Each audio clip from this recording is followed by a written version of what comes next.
President Bola Tinubu has ordered new financial sanctions on Niger Republic through the central bank. The sanctions will target entities and individuals involved in the military coup that toppled Niger President Mohamed Bazoum.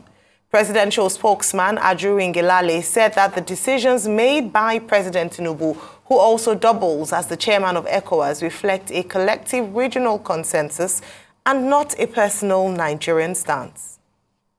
His Excellency President Bola Ahmed Tinubu has ordered an additional slate of financial sanctions through the Central Bank of Nigeria on entities and individuals related to or involved with the military junta in Niger Republic due to certain domestic and international media coverage tending toward a personalization of the ECOWAS's sub-regional position to his person and to our nation individually.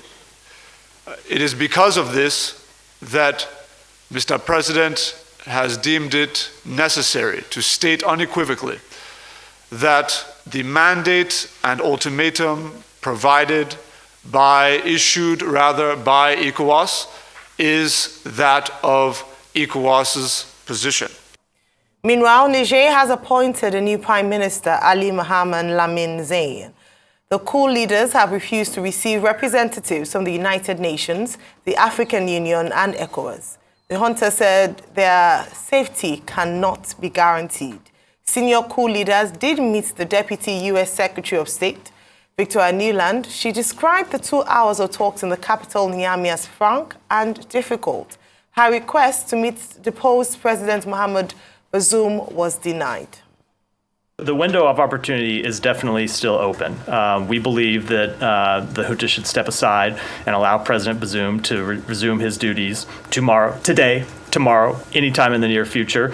I don't want to put an assessment on when that window would be closed, other than to say that using diplomacy to achieve this objective is our top priority with respect to Niger, and we continue to pursue it. There has been direct contact with military leaders. I'm not going to say at what level or with whom, but there has been direct contact with military leaders urging them to step aside. All right, sorry, done with. Tell us when that contact happened? Only to say in the last week to 10 days, but there has been contact. And was that conducted through officials in this building or through officials at the Pentagon?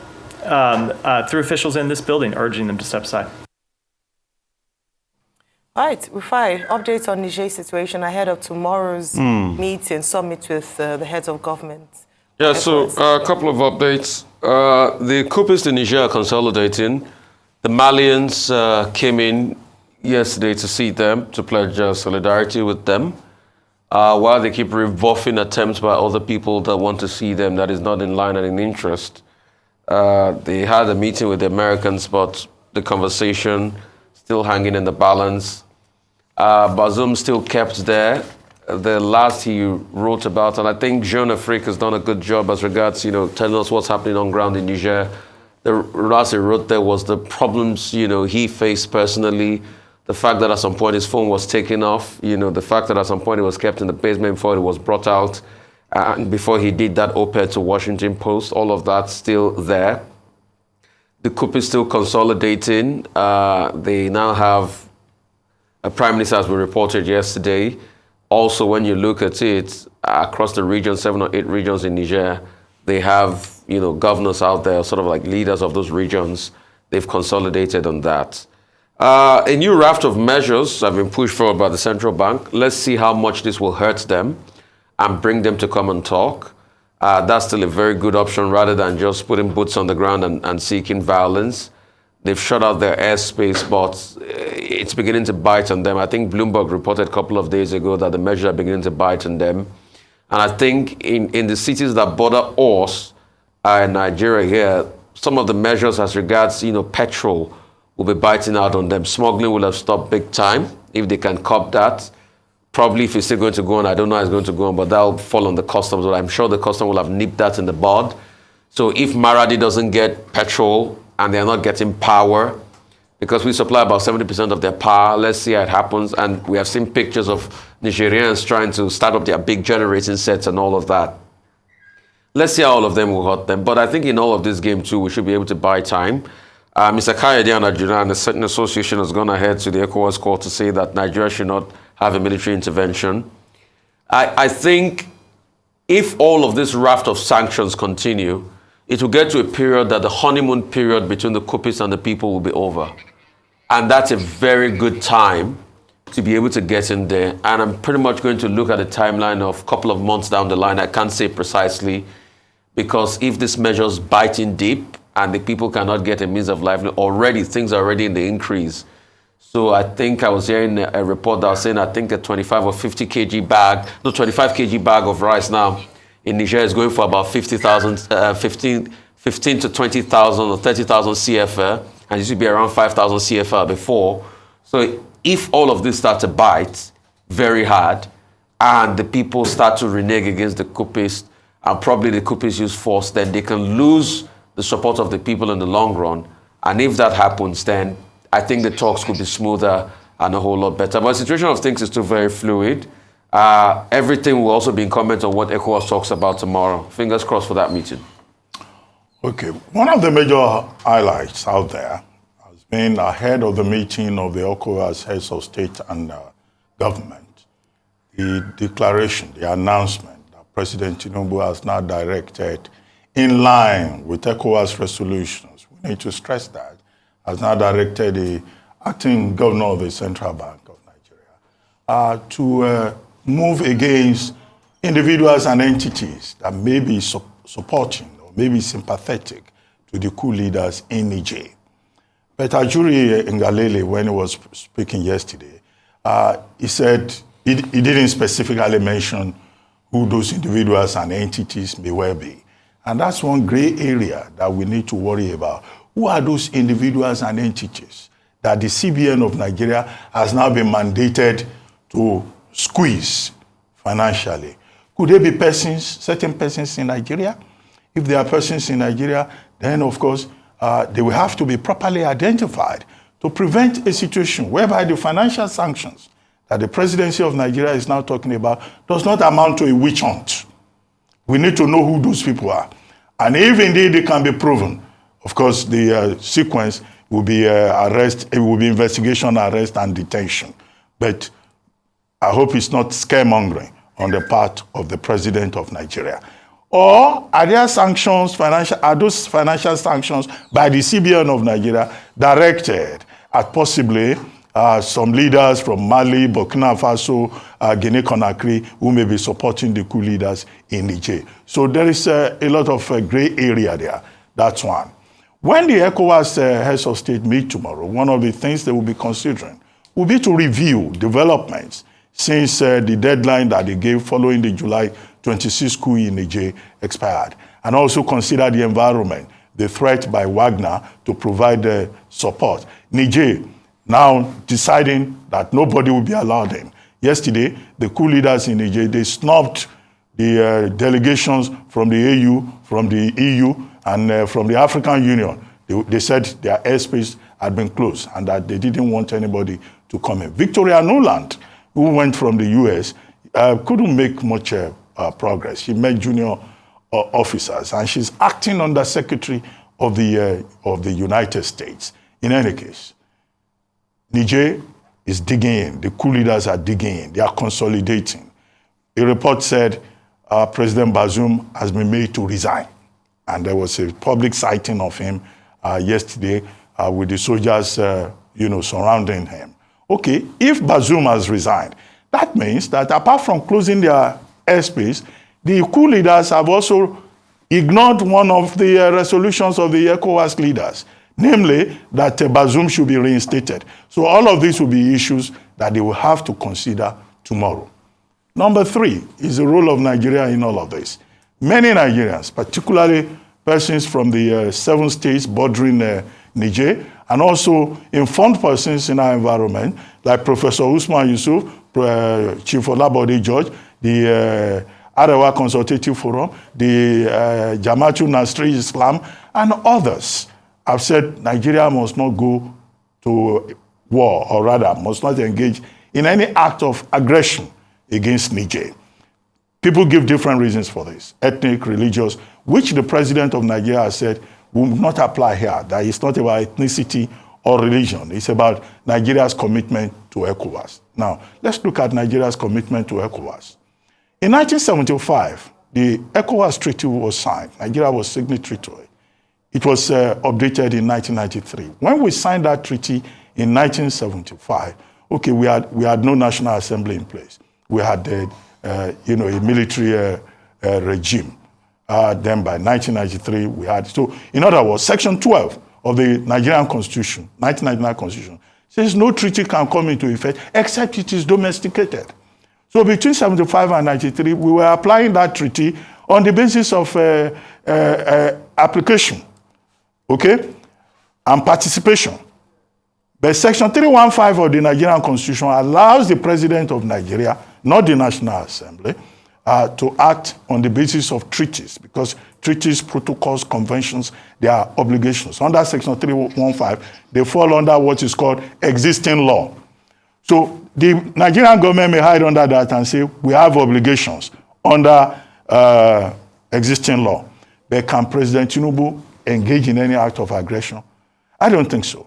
Because he wrote a letter to the Senate. Under Section 5, sub 4 of the same 1999 Constitution, the Senate said, don't get involved in any act of aggression in Niger. For this reason, explore diplomatic means. Section 5, sub 5, says the president can call the National Defense Council and then maybe go to war, but only for 7 days. He will still have to come back to the same National Assembly. So this National Assembly already saying we don't support this. It means even whatever the outcome of the meeting tomorrow, if President Tinubu commits Nigerian troops, you will be acting against the resolution of the Senate of the Federal Republic, and that will be an impeachable offense.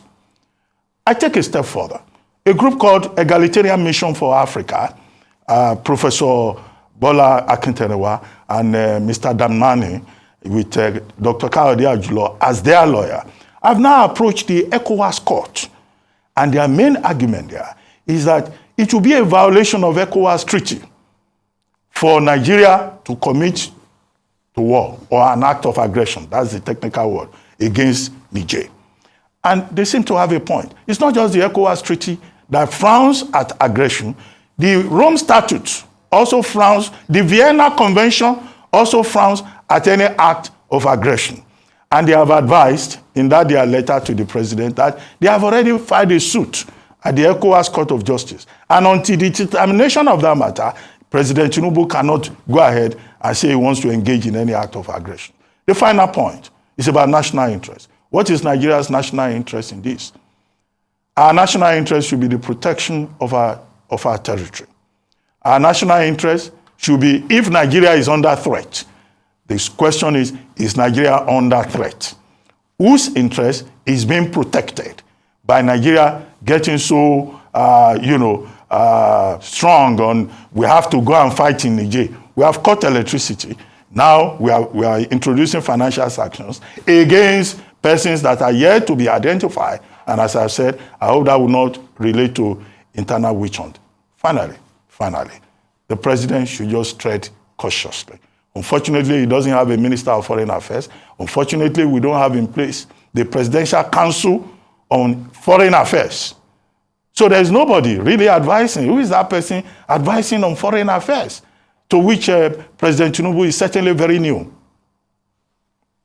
Right. Really great questions and points there. Just to emphasize, as was already established by the Special Advisor on Media and Publicity to the President, Ajuri Ngelale, that President Bola Tinubu, in his decisions and actions, has been acting based on resolutions by ECOWAS.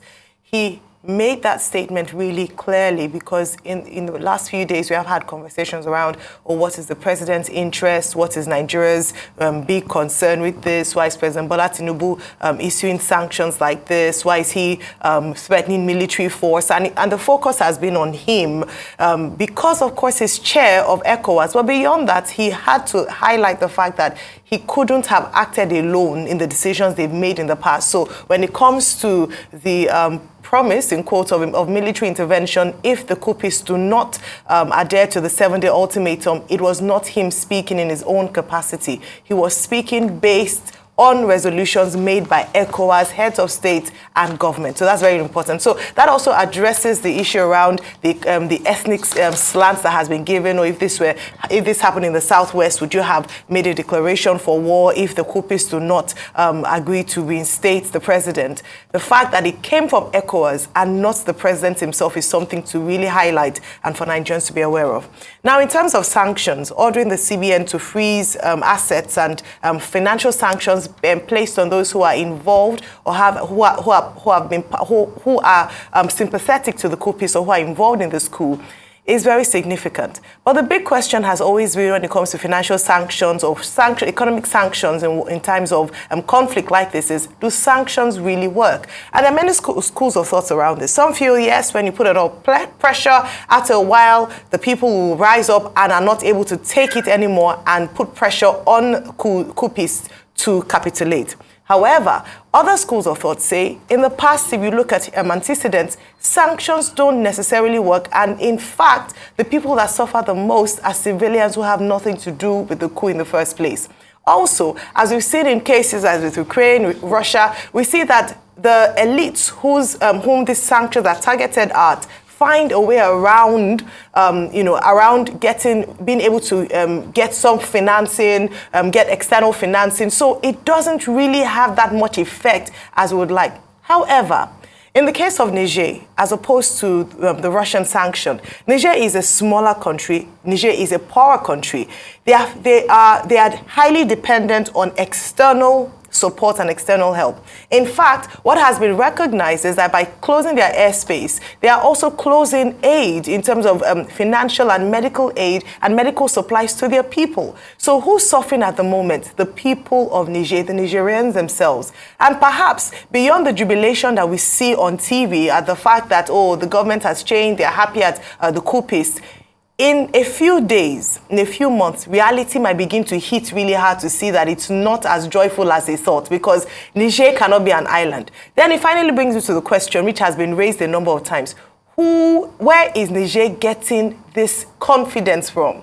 Standing against, and I mean, we just heard UN, ECOWAS, AU, mission aborted because they refused to meet them. So we're talking about dialogue, we're talking about diplomatic resolutions, but the Nigerian coupists are unwilling to have conversations, are unwilling to dialogue. How do we then pursue dialogue if the people intended are not agreeing to even sit down to speak with interventions like this? It's a really dicey situation, and that's why it's difficult to not imagine that at some point ECOWAS might be forced to employ military force in Niger because they are not willing to speak, and it feels like, and it seems like, there's international interference that's giving them the confidence to not open conversations and still withstand the heat of the sanctions that have been meted out thus far.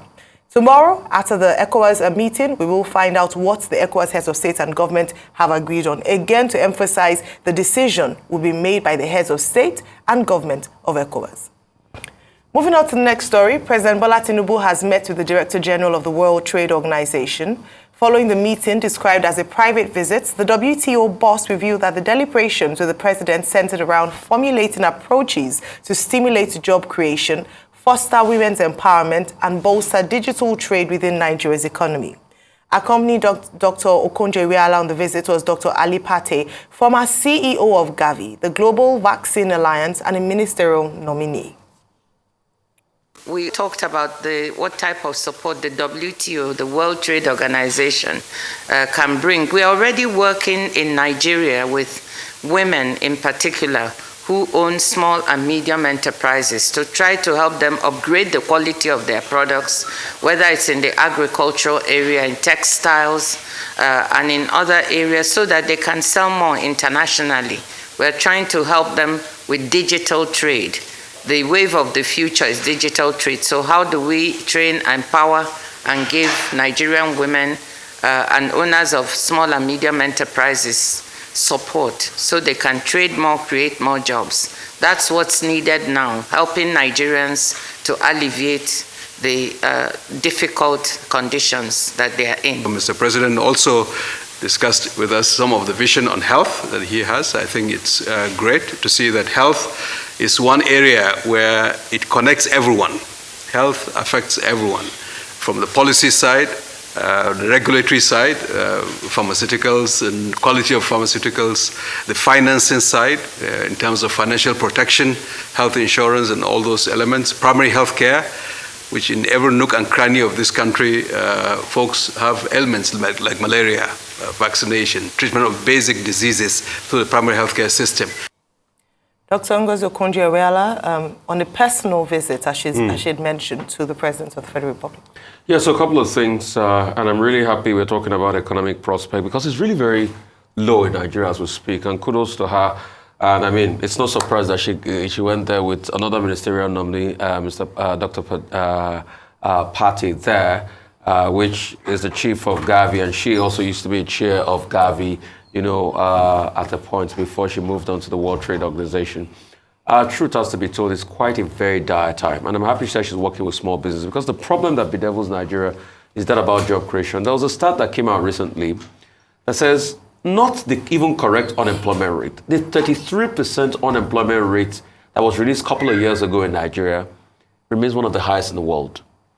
And I challenge the National Bureau of Statistics to release unemployment numbers. It will have increased more than that number. Some people have posited that it might be about 41% unemployment rate.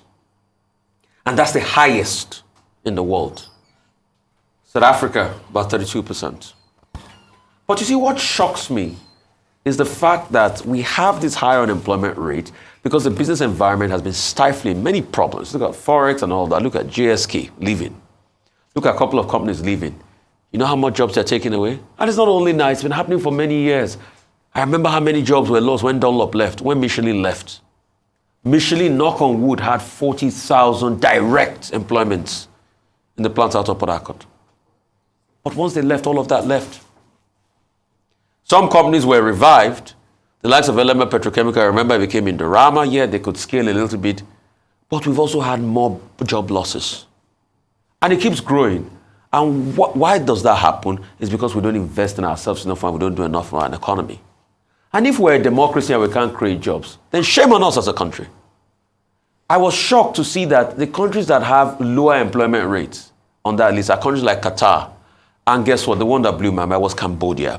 Cambodia is a dictatorship. It was only a couple of days ago, news was reported that the leader of Cambodia had put his son to take over for him as prime minister. So if a dictatorship can create jobs, how come Nigeria, a democratic nation, cannot create jobs? And these are the things we keep talking about. And that's why it behoves on President Tinubu to be able to fix it. And those are part of the things Ngozi Okonjo-Iweala was talking about with World Trade Organization. And the question, when we talk about World Trade Organization, yes, they are there to settle disputes in the world, to harmonize trade. They started pretty much in the 40s with a general agreement on trade settlement, you know. But the truth is, what agreement are we even settling when we are not even contributing enough trade? We saw the benefit of China joining World Trade Organization in 2001. A lot of people forget that China, the bastion of world trade now, just joined World Trade Organization in 2001. But see what they were able to produce because over the years they worked at it. As at the 1970s, China only produced 400 units of refrigerators. Today, they are the largest producers of refrigerators, of air conditioners in the world. In the 70s, they only produced 400 units of air conditioners. Now, they're the largest producer. China has enjoyed a lot as regards trade because they are producing. Look at just yesterday, we're talking about the fact that Apple has 165 billion in its pocket.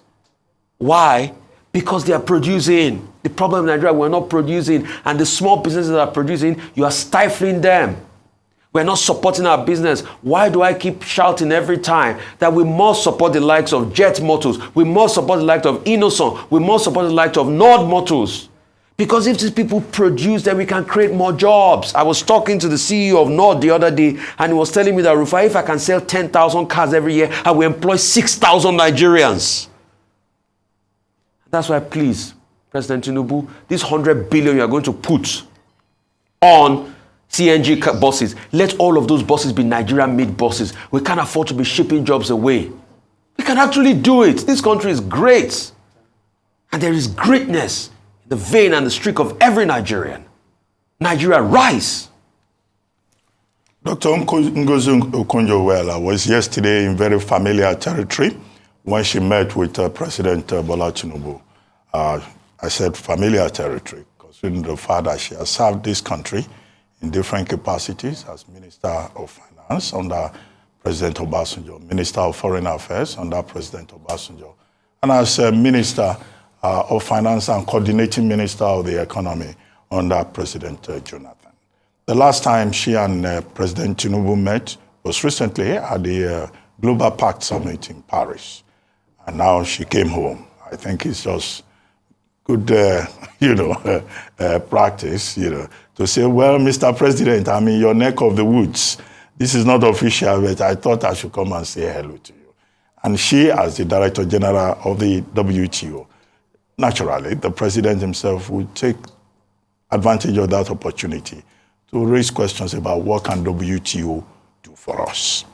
There's no doubt that, the WTO is in a position, after all, the purpose is to facilitate international trade and create a rules-based system under which trade can be facilitated, investment can also be facilitated. And what better time for Nigeria that we have one of our own, one of our diamonds as the head of that place, even if our primary obligation is not to Nigeria, but that's the expectation of the people.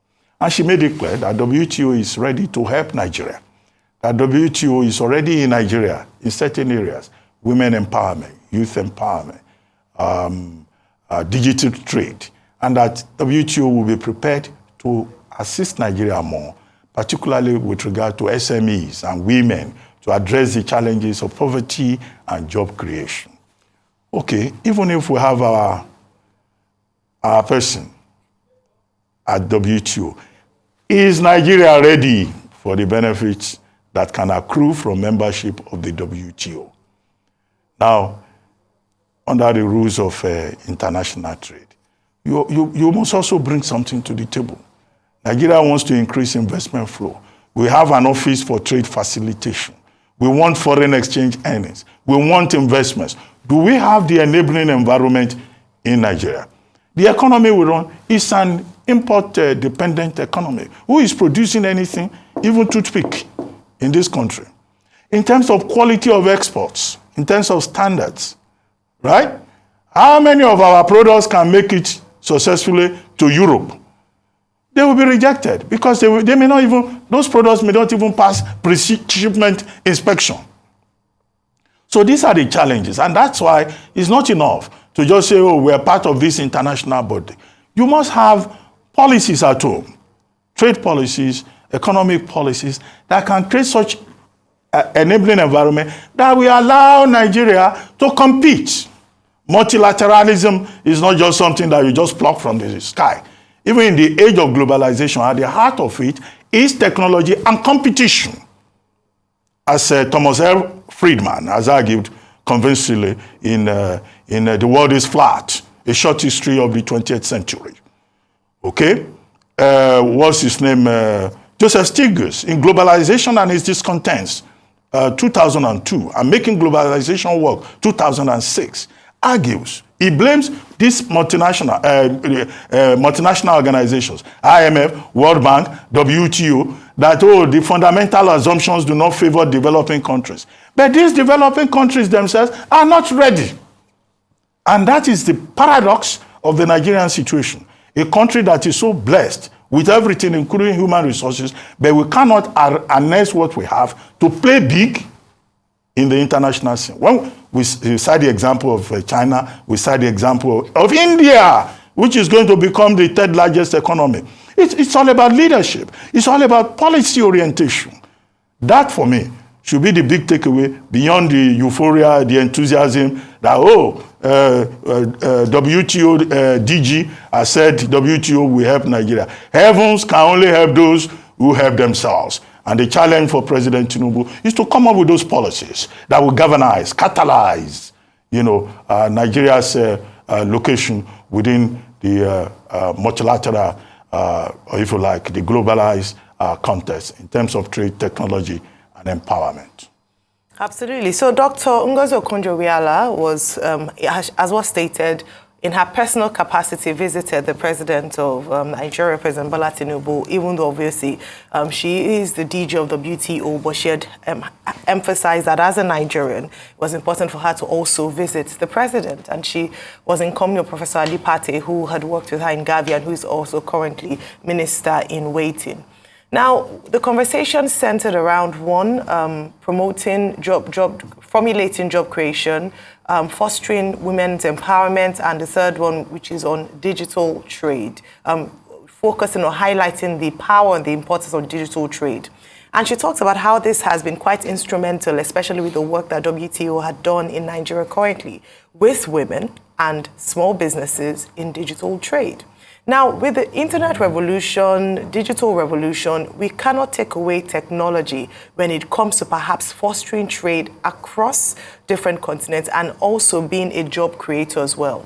And this is where Nigerians, I believe, can take advantage of, which already some Nigerians already take advantage of, even though we haven't yet maximized it. Digital trade is very simple, trading digitally and being able to, across the internet, sell goods, exchange services through that fora.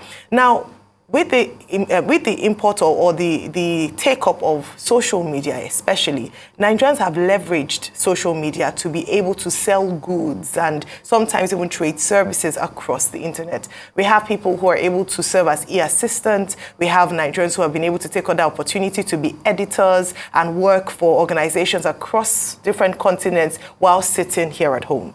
And as already been mentioned, we can maximize this by ensuring that we have an environment that's able to meet and scale up this digital trade between Nigeria and other parts of the world.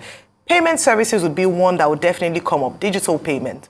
We've had conversations around how difficult it is to even trade across within the same continent, between Nigeria and other countries on the African continent, which the African Continental Trade Agreement is meant to address. And there are works in there in terms of trying to get some form of easier remittance of payment across countries in Africa, within Africa. That in itself is a challenge. So this is a challenge for tech organizations and the presidency as well to look into. Nigerians have tried in their own personal capacity, but this can be scaled up. We have a number of people who, if they have access to quality work in internet, can do excellently in terms of trade. And this is what she also emphasized quite much with her meeting with the president.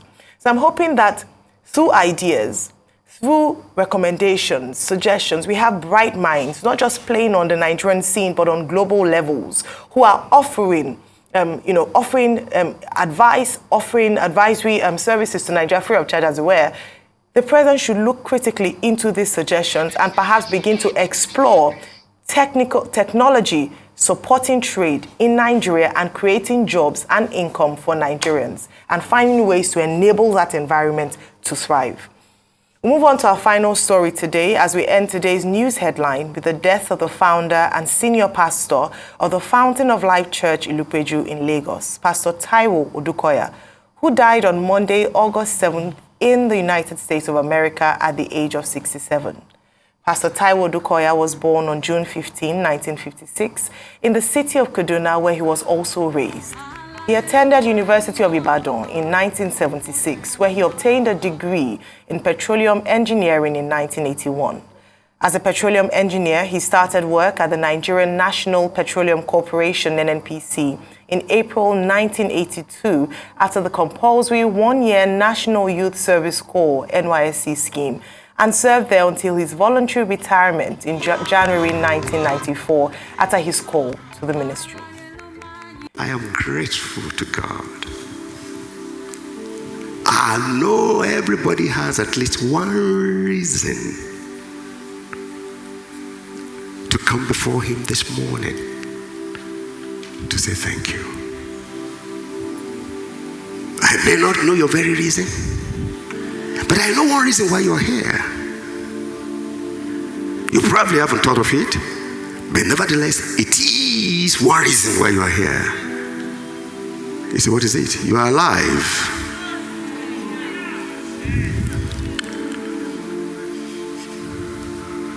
If everything is lost but your life, you have every reason to say thank you. He is survived by 5 children, including Pastor Tolu Odukoya Ijogun and Jimmy Odukoya, a Nollywood actor. Very sad news. Yesterday, Nigeria, the president, the governor of Lagos State have expressed sadness at the death of Pastor Taiwo Odukoya. I mean, what else can we say? Pastor, thank you for all your good works. Thank you for your life. Thank you for teaching us to constantly hold the faith. Thank you for letting us understand that the greatest thing in life is trust in God. When you lost Pastor Bimbo many years ago, you upheld that trust in God. When you also lost Pastor Namti, you upheld that trust in God. And like you were singing in that video being played out, that it is only the living that will praise you. Thank you for always giving us a reason to praise, despite the personal circumstances you went through. Thank you, Pastor Taiwo Odukoya. Well, yesterday, incidentally, I had written a piece in this day where I was deploring, Pentecostal pastors descending to the level of futurology and claiming to know the mind of God. And some of them sounding like motivational speakers who seem to have lost connection with the scriptures. Pastor Taiwo Odukoya is an exception. He was one pastor, by all the testimonies that we have read, who touched the lives of many, who inspired many, who preached the word. He wasn't one of those pastors going back and forth the corridors of power and making predictions, convenient predictions to politicians, as seems to be the practice of certain categories, of a certain category of preachers in Nigeria. So his commitment, I saw him leading the Fountain of Life Church, building it up, a congregation of over 8,000. And he was a man who lived by example of faith, the same faith that he preaches. Pastor Bimbo Odukoya died in a plane crash. Pastor Nomthi died as a result of cancer. But you saw that, Pastor Odukoya remained faithful. And he continued to inspire other people. I saw some, members of his church yesterday just saying, only in March, or only in April, he gave very unforgettable sermons. Of course, on every occasion, he gives very unforgettable, sermons. But in any case, what is that popular phrase again? To live in the hearts of those you love is not to die. He will be remembered, for the leadership that he provided, for the example that he represents, and for his contributions to the growth of the church in Nigeria. More importantly, we pray that the Lord will be with his family members and also uphold the church of Christ.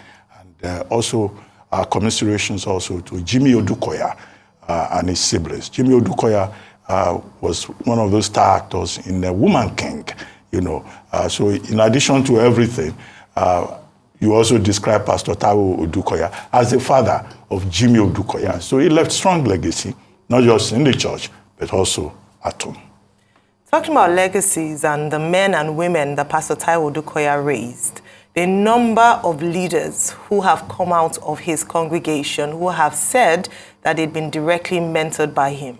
So beyond his immediate family members, Pastor Tolu Odukoya is not just a pastor, she's also a minister in songs and also thriving in the marketing space. And Jimmy Odukoya has been mentioned, was called to Hollywood to be a part of Woman King. He's also had to his credit people like Mrs. Ibukwan Woshika, Mrs. Yewande Zacchaeus. He also had the former Attorney General of Ogun State, Mr. Akin Oshibajo, SAN, and a number of great stars. Our producer himself is also said to also have been mentored by Pastor Taiwo Odukoya. And so despite the fact that some might consider his life as being short at 67, he's left behind a legacy that would far outlive him. And these are the kinds of Nigerians that we ought to celebrate and honor in such a manner. Beyond the church, even in the marketplace, he has been absolutely outstanding.